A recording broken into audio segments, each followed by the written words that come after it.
ప్రజలను మభ్యపెట్టడానికి జగన్ చేయని ప్రయత్నాలు లేవని దుయ్యబట్టారు బీజేపీ ఎమ్మెల్యే విష్ణుకుమార్ రాజు. జగన్ రాష్ట్రంలో కట్టిన ఒకే ఒక నిర్మాణం రుషికొండ మీద ప్యాలెస్లు మాత్రమేనని విమర్శించారు. 2014 నుంచి 2019 వరకు చేపట్టిన కొన్ని ప్రాజెక్టులకు తిరిగి శంకుస్థాపనలు చేశారని పేర్కొన్నారు. భోగాపురం ఎయిర్పోర్ట్ రావటంలో ప్రధాన పాత్ర చంద్రబాబుకి దక్కుతుందని తెలిపారు. భోగాపురం ఎయిర్పోర్ట్ జగన్మోహన్ రెడ్డి గారు ఆయన ఏమైనా సొంతంగా తీసుకొచ్చి కట్టారా? ఆయన కట్టింది ఏంటంటే రుషికొండ ప్యాలెస్ మాత్రము జగన్మోహన్ రెడ్డి గారు కట్టారు. రుషికొండ ప్యాలెస్ మాత్రమే జగన్మోహన్ రెడ్డి గారు కట్టారు.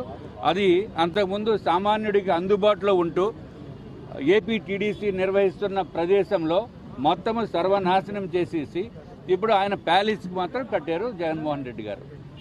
అది ఆయన కట్టింది అంతేగాని ఎయిర్పోర్ట్ ఆయన కట్టింది కాదు.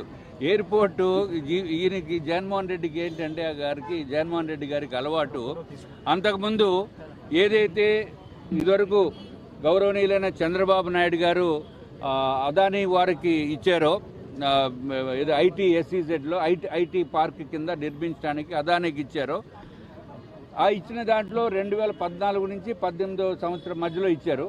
దాంట్లో నేను కూడా ఉన్నాను అప్పుడు ఎమ్మెల్యేగా. తర్వాత జగన్మోహన్ రెడ్డి గారు వచ్చి మళ్ళీ శంకుస్థాపన చేశారు. అంటే చేసిన దానికే మళ్ళీ శంకుస్థాపన చేసి ప్రజల్లో ఆయన ఏదో కట్టినట్టు చేయటంలో, ప్రజల్ని మభ్య పెట్టడంలో గొప్ప ఘనత ఈ దేశంలో ఎవరికన్నా ఉంది అంటే జగన్మోహన్ రెడ్డి గారు.